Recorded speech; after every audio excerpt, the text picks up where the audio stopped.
Hello, can you hear me alright? Yeah, we go. This is going to be daunting. I'm normally talking to people who know nothing about badgers, so you can actually get away with anything, which I've done, I can assure you.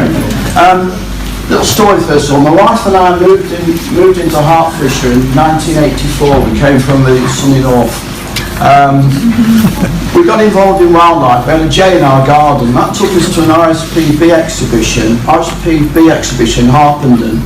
And in the corner of that exhibition was Hearts and Middlesex Badger Group. And there was Keith Higby. Keith, where are you? You put me on this journey, Keith. So there was Keith. I think Steve Court was there, Ron Workman. So that we then realised that, hey, badgers have got problems. Something said to us, we've got to do something about badgers. So we got involved. Rose and I walked out into the countryside and we found some holes. Exciting, as you know, you find some holes. So we ring up Keith. Keith, we found some holes. Keith turns up the next day. Mike, Rabbit Warren. But never mind, it was a start. 6 months later, we actually moved into Buckinghamshire, and that was the start of the Buckinghamshire Badger Group.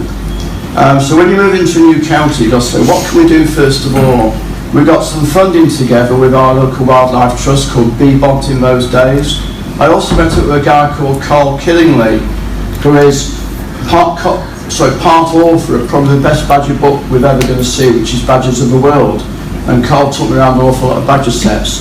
I also thought, hey, I'm going to end up an injured badger one day, what am I going to do with it? So, we went to meet Sue and Les Stocker, who had got a little house in suburban Aylesbury, and allegedly they looked after wild animals. So we went to meet Sue and Les at Pemberton Close in Aylesbury. And yes, we walked through and we found a massive garden shed. And in that garden shed there was a badger, there was a fox, there was a grey heron, and there was lots and lots of hedgehogs.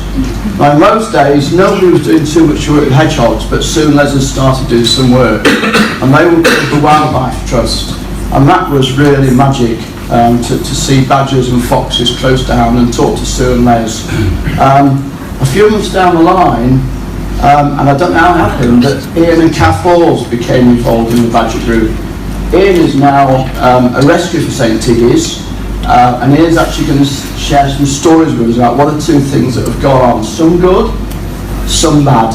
And I'm going to do a little bit more about Les, and then hopefully we can get on to the rest of the conference. So, Ian, over to you. Thank you.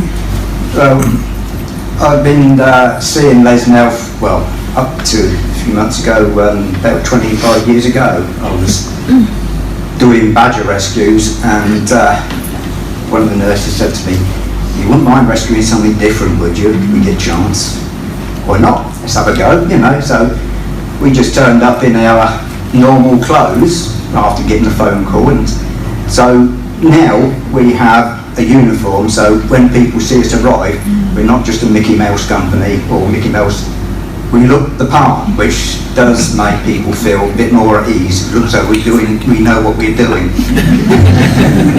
hopefully. But after those years, you do get to know exactly what you're up to. And I always found there's a very nice bloke. He's okay, and he used to bring the things in.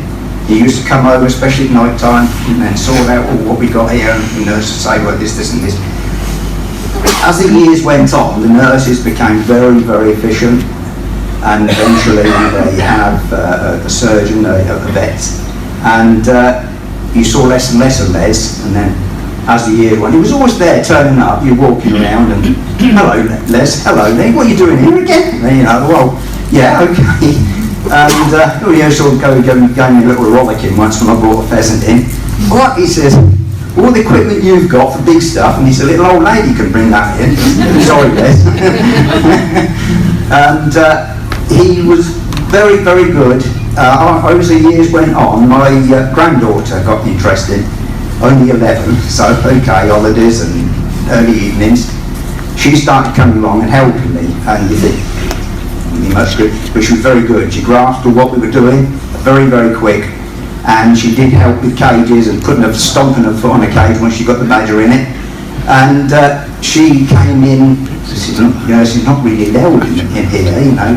not old enough. Anyway, they said, okay, she's keen, so they encouraged her. And I said, watch out for Les, is he here today? So she used to sneak in different places, and the nurses, the student nurses, would have her feeding mice and birds. With the birds in the summer, it was start at one end, feed all the way down through the end, start again the other end, and start feeding all the way down. Of course, she got into that, and she was sort of well respected. She knew what she was doing. And they would say, well, we've got something, small badgers in the intensive care, in the dependency unit. She was sneaking there. Anyway, she came round, and Les came in after her, and he said, what are you doing? So I've been feeding some birds and whatnot. He said, go in the dependency unit, have a look at them badgers in there, be quiet, don't put your fingers through the bars. So, okay, I thought, that's fine, he's okay. But that was Les. He encouraged. If you've got the children, you've got them, and that's it. And so don't discourage them. And of course, she did quite a few rescues with me, you know, when time permitting, and she was excellent. But Les was always on about safety. Don't get your finger, don't get caught, don't get hurt. And that's one reason why we got uniforms. We're out on the road at night time, rolling around the road with the deer. You want something on to look, so the police can see who it is, or the drivers can see who it is. And then I came in one day, and the nurses said to me, Les has been bitten by a badger. I said, what? I said, you preach at me all the time about it. Anyway, he did tell us how it came about. He had a badger, got it in, and he put a muzzle on it. Anyway, he put it in the back of his motor, and it started to fit. So Les being thinking of the badger more than anything else, he started undoing the muzzle, got it off, and it got him. Chomp. Took one look at his hands and he went out like a light. When he came round, the ambulance was there, and 2 or 3 days in hospital putting everything straight again. But it just goes to show you can make mistakes. It's just one that you can do your best to be safe, but you can make mistakes, and you just learn on that. He was a very good chap. I do miss him, but it's one of those guys that, like most of us, we have a dream of what we want to do, and a few of these people succeed in that dream, but not many people get as far as what Les has. And I hand that to him. He's really, really got there, and I have full respect for the guy.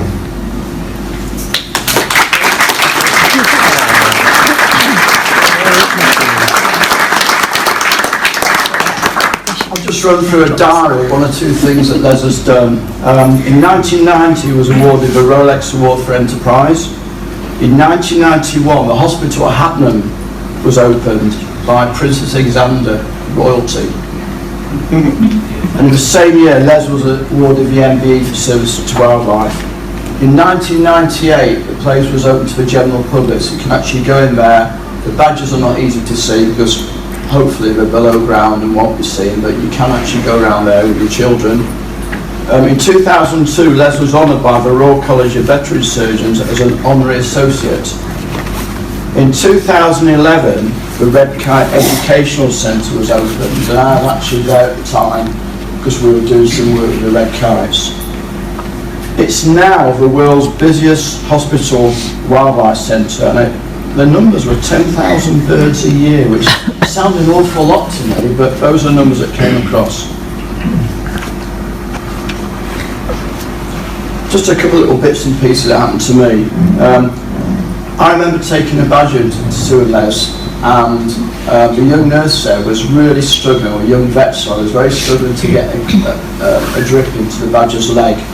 Les came in, literally in 3 seconds, the drip was in. That's how good he was, and how he got people to understand what you needed to do to get drips into a leg. I remember spending 2.5 hours pulling out a badger from behind two brick walls at the post office at Great Missenden.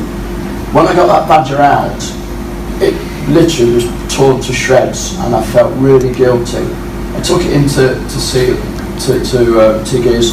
I'm absolutely certain Les had been doing that rescue. He would have said, come on badger, come out. And he would have come out. That's how good he was. But you know, I spent 2.5 hours getting this wretched thing out. It did get released, ironically, about 3 weeks later in perfect condition. So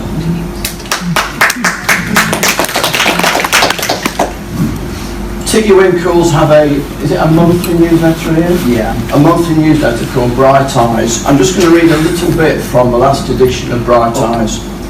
The loss of Les Stocker last July will be greatly felt by the world of wildlife. Les was a steadfast ambassador, achieving his goal to turn wildlife rehab into a profession, to have it recognised by other professionals, and to ensure whenever possible that all casualties have the best treatment in order to return to their natural habitat. Just on that very thing, I don't know if people see seabirds.